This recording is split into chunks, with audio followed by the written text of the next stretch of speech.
안녕하십니까. 전종희 목사입니다. 10월 26일 토요일 매일 성경 묵상입니다. 예레미야 애가 4장 11절로 22절의 말씀입니다. 여호와께서 그의 분을 내시며 그의 맹렬한 진노를 쏟으시며 시온에 불을 지르사 그 터를 사르셨도다. 대적과 원수가 예루살렘 성문으로 들어갈 줄은 세상의 모든 왕들과 천하 모든 백성이 믿지 못하였었도다. 그의 선지자들의 죄들과 제사장들의 죄악들 때문이니 그들이 성읍 안에서 의인들의 피를 흘렸도다. 그들이 거리거리에서 맹인같이 방황하며 그들의 옷들이 피에 더러워졌으므로 아무도 만질 수 없도다. 사람들이 그들에게 외쳐 이르기를 저리 가라 부정하다. 저리 가라 저리 가라 만지지 말라 하였으며 그들이 도망하여 방황할 때에 이방인들이 말하기를 그들이 다시는 여기서 살지 못하리라 하였도다. 여호와께서 노하여 그들을 흩으시고 다시는 돌보지 아니하시리니 그들이 제사장들을 높이지 아니하였으며 장로들을 대접하지 아니하였음이로다. 우리가 헛되이 도움을 바라므로 우리 눈이 상하며 우리를 구원하지 못할 나라를 바라보고 바라보았도다. 그들이 우리의 걸음을 엿보니 우리가 거리마다 다닐 수 없으며 우리의 끝이 가깝고 우리의 날들이 다하였으며 우리의 종말이 이르렀도다. 우리를 뒤쫓는 자들이 하늘의 독수리들보다 빠르며 산 꼭대기까지도 뒤쫓으며 광야에서도 우리를 잡으려고 매복하였도다. 우리의 콧김 곧 여호와께서 기름 부으신 자가 그들의 함정에 빠졌으며 우리가 그를 가리키며 전에 이르기를 우리가 그의 그늘 아래에서 이방인들 중에 살겠다 하던 자로다. 우스 땅에 사는 딸 에도마 즐거워하며 기뻐하라. 자니 너에게도 이를지니 너가 취하여 벌거벗으리라. 딸 시온아 너의 죄악의 형벌이 다하였으니 주께서 다시는 너로 잡혀가지 아니하게 하시리로다. 딸 에도마 주께서 너의 죄악을 벌하시며 너의 허물을 드러내시리로다. 아멘.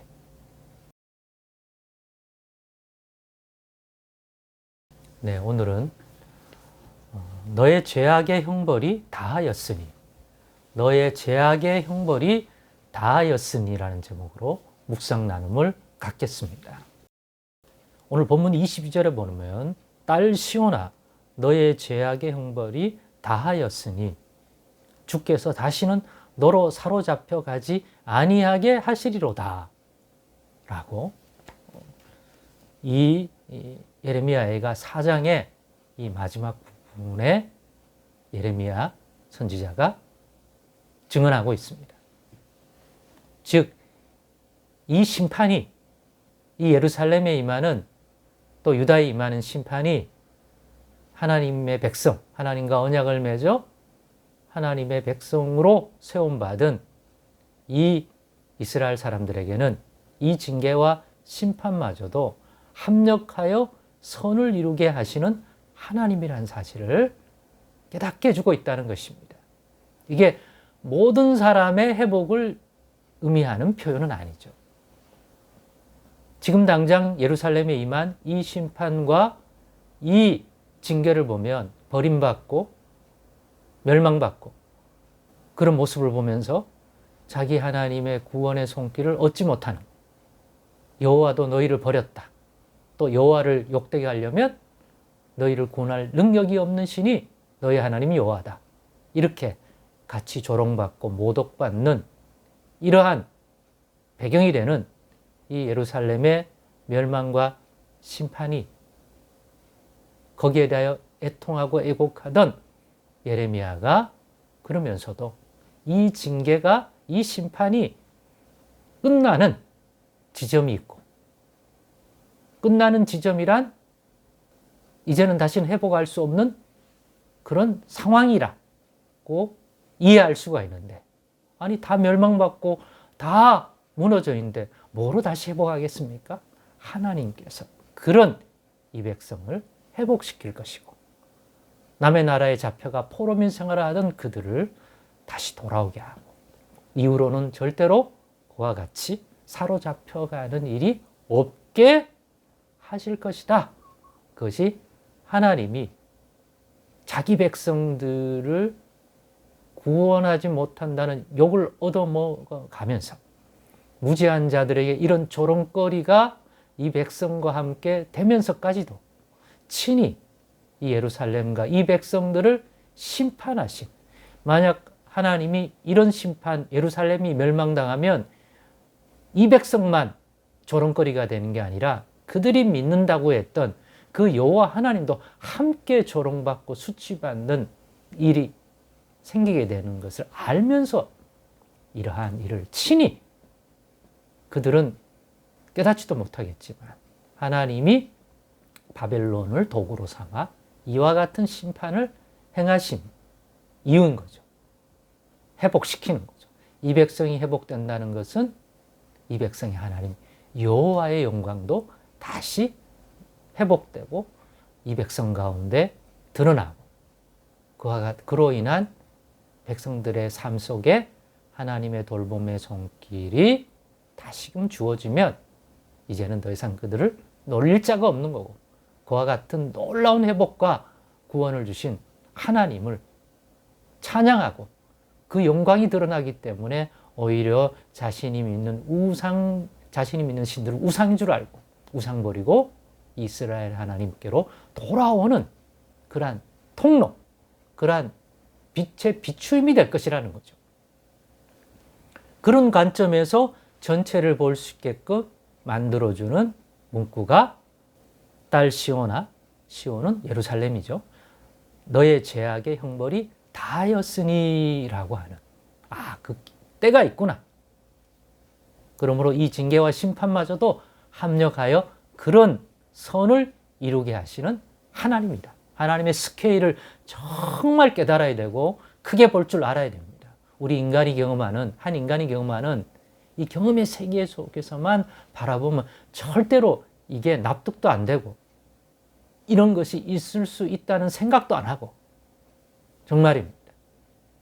하나님이 누구신지, 우리 하나님이 어떤 분인지, 그의 능력, 그의 지혜, 그의 계획, 그의 권능, 이런 것들을 진리로 잘 알아가는 성장이 없으면 이런 말을 해도 막연하고 다가서지가 않아요.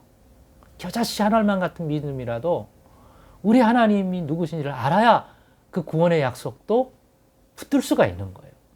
아니면 그냥 막연하고 황당무계한 소리라고 치부할 가능성이 많습니다. 왜? 자신들 상황 속에서는 멸망받고 다 무너졌는데 무엇을 비벼서 다시 회복할 수 있겠습니까? 자신들 속에는 없단 말이에요. 버림받았기 때문에. 그런데도 때가 되면 구원하신다? 누가요? 우리 하나님이니까 가는 거죠. 없는 것을 있는 것처럼 부르시고 죽은 자 가운데서 생명을 다시 살릴 수 있는 그러한 권세, 그런 권능, 그런 하나님이기 때문에. 근데 그런 하나님이 정말 우리 하나님이라는 것을 알지 못한다면 이 소리가 그냥 구름 같은 소리가 될 수 있다는 거죠. 그렇기 때문에 이러한 말씀들을 통하여 우리 하나님이 어떤 분인지를 더 알아가는데, 특별히 이 징계, 이런 심판마저, 예루살렘에 임한 이런 것마저도 합력하여 선을 이루게 하시는 하나님인 것입니다. 그런 징계와 심판의 이유는 바로 예루살렘이 안에 있는 지도자들, 제사장과 선지자들의 제약도 아주 중요하고 핵심적이고 큰 이유 중에 하나라는 것을 오늘 보여주는 것이고, 그들에게 임할 심판의 내용도 알려주는 것입니다.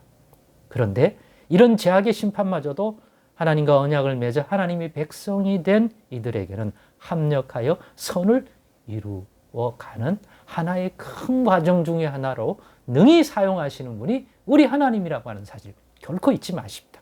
우리 인생에도 마찬가지죠. 그래서 그것들이 이루는 선이란 자기 백성을 죄 가운데서 건지시는, 이 죄악의 형벌이 끝나는 그 과정을 통해서 그것들을 감내하게 하시고, 의의 하나님. 근데 우리는 예수 그리스도의 십자가 죽음과 그 보혈의 은총으로 예수님이 그것들을 감당하는 은혜를 예수 안에서 누리게 하셨다는 것이 얼마나 놀라운 구원입니까? 그 얘기는 이 정도로 넘어가고요.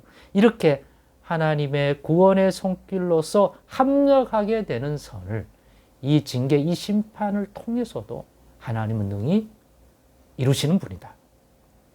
이 과정의 끝에는 본문 22절과 같은 때가 도래하고 회복이 때가 돌아오고 조롱했던 원수들은 오히려 부끄러움을 당하는 그러한 하나님의 손길이 예비되어 있다 하는 사실들을 우리도 잊지 마십니다. 우리도 예수 안에서 우리의 죄악의 형벌이 다하는 그러한 형벌의 사함, 씻음, 그로 말미암아 도래할 예수 안에서의 회복과 치유를 주의 이름으로 누릴 수 있는 그런 믿음에 꼭 이르십시다. 그렇게 우리 하나님을 더 깊이 알아가고 예수님을 왜 우리 가운데 보내주셨는지, 그 예수님이 어떤 하나님의 은총의 손길인지 꼭 더 깊이 깨닫고 우리도 회복의 시간을 온전히 누려 그 열매, 그 영광을 나타내는 회복된 백성의 삶을 예수 안에서 그 이름과 그 믿음 안에서 꼭 누리는 저와 여러분 모두가 되기를 진실로 소망합니다. 기도하겠습니다. 하나님 감사합니다. 믿음 더욱 주시고 예수 생명 더욱 주셔서 인도해 주셔서 회복의 시간을 누리게 하여 주옵소서. 예수님의 이름으로 기도드리옵나이다. 아멘.